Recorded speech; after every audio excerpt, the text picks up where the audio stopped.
Boy, I've been so busy I haven't had much time to update this.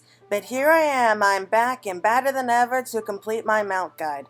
I used to have a whole series of videos just like this one, but it was taken down a while ago. I'd rather not talk about it. So the idea of going back and going through the entire list again, especially since we kept getting more and more mounts with every passing day, it was getting too much to bear. So I hope you all understand.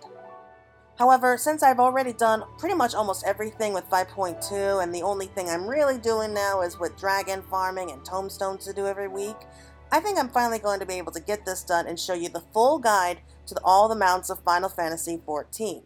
Now, because there are so many mounts in this game, there is no way that I can do all of them in just one video.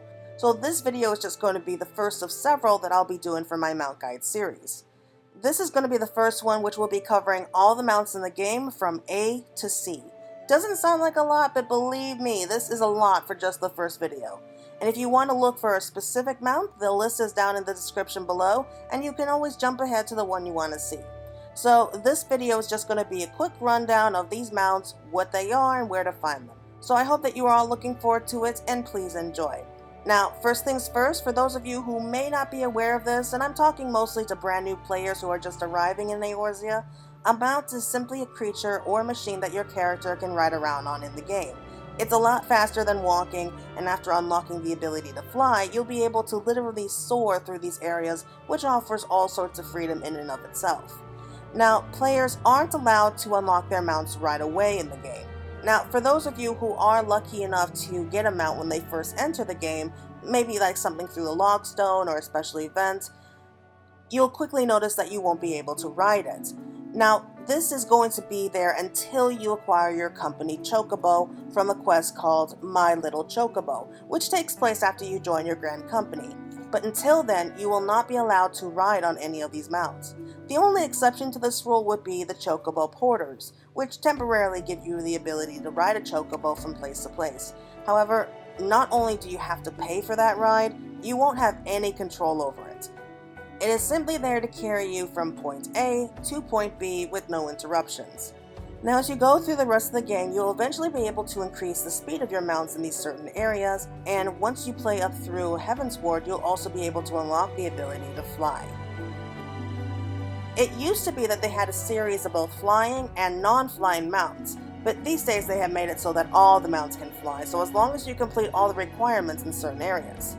Now, there are multiple seat mounts where you can go around with your friends or players who haven't been able to unlock mounts yet, and this is especially helpful for places like Eureka, where you have to be a certain level to be able to unlock the ability to ride a mount.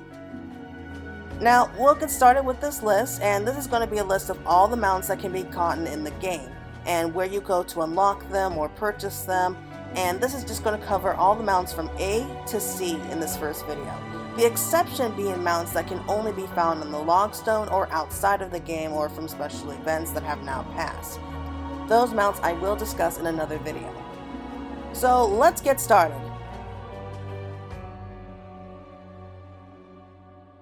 So the first one is going to be the Adamantoise. Now, this one here is a giant turtle mount, just like the ones you probably see stalking the landscapes in Thanalan. And this one is actually a funny mount because when it flies, it just sticks its heads and legs in and just spins around as smoke sets off below it. It really makes you wonder what it ate as it spins through the air around and around. Anyway, this mount is pretty easy to get if you don't mind spending a little time with the Gold Saucer. You can purchase this mount from the Gold Saucer Attendant for 200,000 MGP. It's a little time consuming if you don't like going to the Gold Saucer, but it's always there if you hit the jackpot. Aerodynamics System.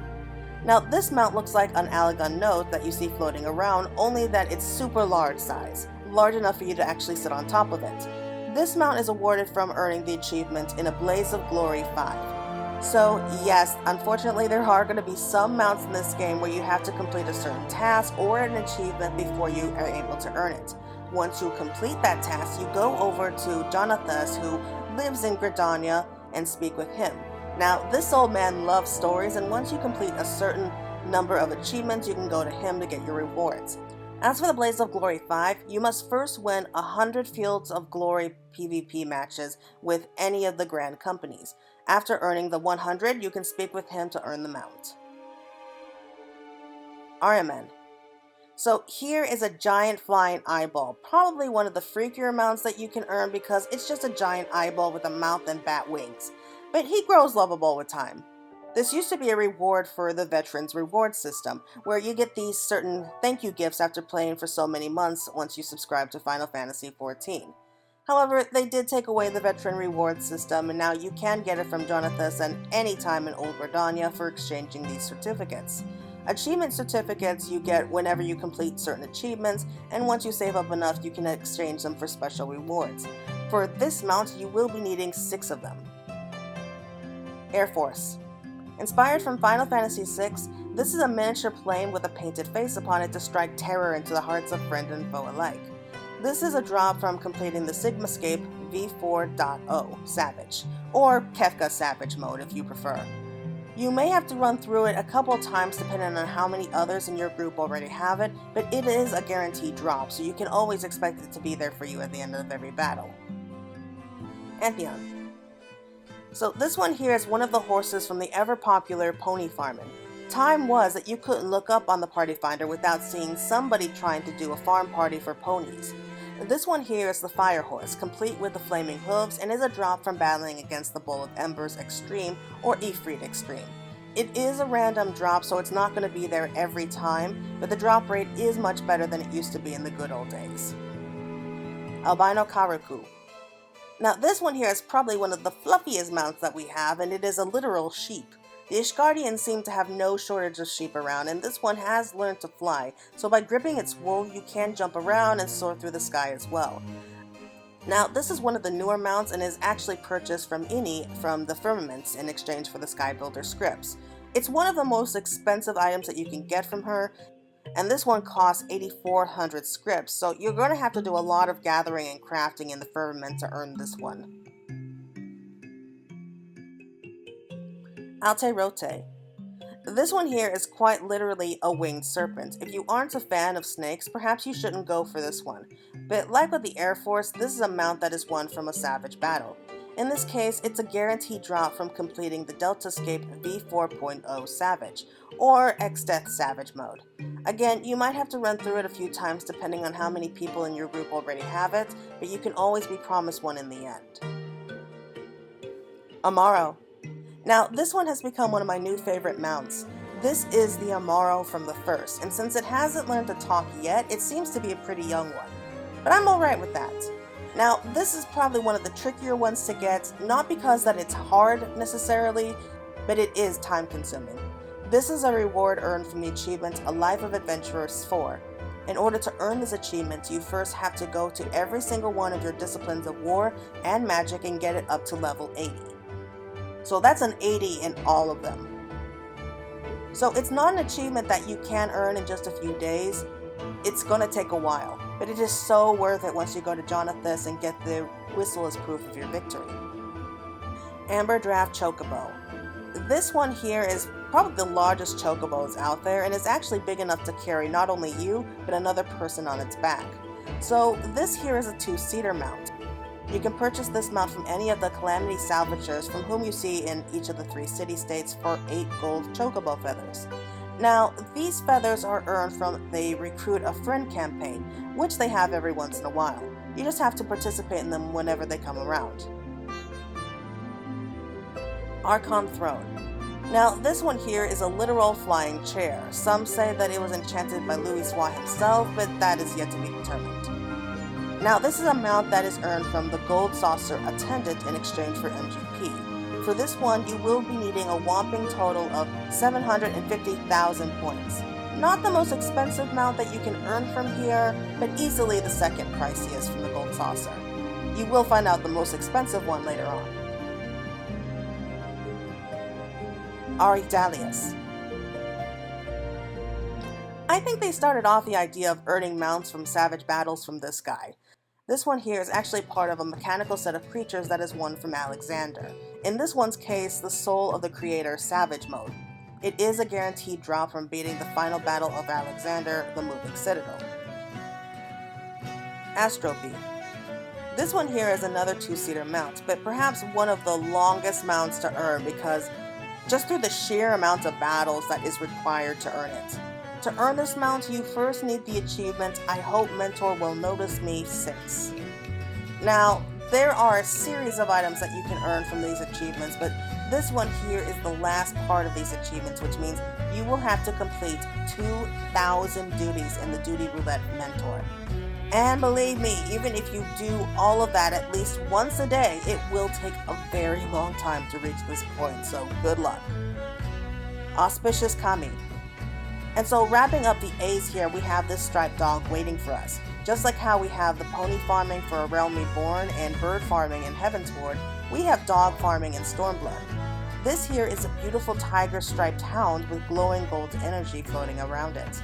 Now, this is a drop from a treasure chest from beating the Jade Stoa Extreme, or Byakko Extreme if you prefer. I wouldn't worry too much though, because even if you are unlucky in earning this mount the easy way, in other words getting it from the drop in the chest, you can still earn a totem from the end of every battle. Once you have 99 of them, you can exchange them for this mount from Estina in the Reach. Hopefully though, it won't take you the whole 99 runs for you to earn this special mount. Now we're going to be moving on to the Bs, and we'll start things off with a series of mounts that can only be obtained through tanks. The Battle Bear, Battle Lion, Battle Panther, Battle Tiger. So I'm putting all 4 of these together because the way that you earn them is almost in the exact same way. These are the mounts that are awarded from achieving the achievement Tank You 3, either as a warrior, dark knight, gunbreaker, or paladin. So to earn the right achievement, you have to first complete 200 dungeons of a level 61 and above, Extreme Trial 61 and above, or level 50/60 Duty Roulette dungeon, or Duty Roulette leveling duties. So all in all, if you have to run through any of the Extreme Trials or dungeons from Stormblood and Shadowbringers, then it counts. I know that it seems a little confusing, but basically you have to win a total of 200 battles as a tank for certain dungeons and trials. So for the Battle Bear, you need Tank U Warrior 3. Battle Lion, you need Tank U Paladin 3. Battle Panther, you need Tank U Dark Knight 3. And Battle Tiger, you need Tank U Gunbreaker 3. So if you plan on getting all 4 of them, you will have to do a total amount of 800 battles with all 4 tanks. It's kind of a time-consuming thing, like I said before, but I find the best way to handle these battles is to do some extreme farming. Whether you're just doing it for the weapons or otherwise, you can easily get through this quickly if you have a good group. Getting one or all 4 of them is completely up to you though. Behemoth. Yeah, so here is your chance to actually ride around on the Behemoth, just like the ones you see stalking around the Corinthian Highlands from time to time. This was another mount that was part of the veteran rewards, but like I said before, they did get rid of that system, and instead you can now purchase it from Jonathas and Old Britannia for 6 achievement certificates. And again, if you're confused on how to get the certificates, just keep unlocking achievements and you'll see them sooner or later. Black Chocobo. This one here has a special place in my heart because it is actually a gift from a friend in the game. The Black Chocobo is actually for many the first mount that you can earn that actually flies, at least back when Heavensward first came out. And really, just because of who it presents it to us, it's just full of sentimentality. All you have to do is complete the main scenario quest called Divine Intervention, which is part of Heavensward and pretty near the beginning of the game. You get it before you even unlock your first dungeon. Black Pegasus. So this one is a special mount that you can actually get it one of 2 different ways. The first of which is that you can buy it from the market boards, but I should warn you right now that perhaps the average price for these can range anywhere between 15 to 30 million gil, depending on which server or which world you're in. Seeing the price now is probably the cheapest that it's going to be getting, at least for the time being, but if you don't want to spend that much on a single mount, the only other way to get it is actually through the Palace of the Dead. The Palace of the Dead is a special deep dungeon that goes down layer after layer, and you have to earn these special sacks which are filled with rewards. The gold trim sacks are earned through floors 151 to 200. So please be aware that the drop rate for the Black Pegasus is random, so even if you manage to win a gold trim sack, there is no promise that you will get the mount for the first run through. It would be much easier to just get it from the market board if you have the gil to spend. Blissful Kamuy. So here is the next dog mount that we'll be earning for the extreme battles from Stormblood. Much like the previous dog from Byakuya, this is a wolf that is supposedly blessed by Lakshmi. So this is a random drop after completing the Emanation Extreme, or as I prefer, Lakshmi Extreme. But much like how I said before, at the end of every battle you earn a Bliss Totem, and this is a mount that you can actually purchase with 99 of them. The drop rate is much better than it used to be, but when I first played through it, I had such rotten luck. I saw the drop like 5 times in 99 runs. But I digress. Again, the drop rate is much better than it used to be, so I think about 25% of the time, maybe more than that. But even if you are unlucky like how I was, you can still purchase the Hound from Escuna in the Reach for 99 Bliss Totems. Bomb Palanquin. So here's actually the first of the Beast Tribe quest mounts.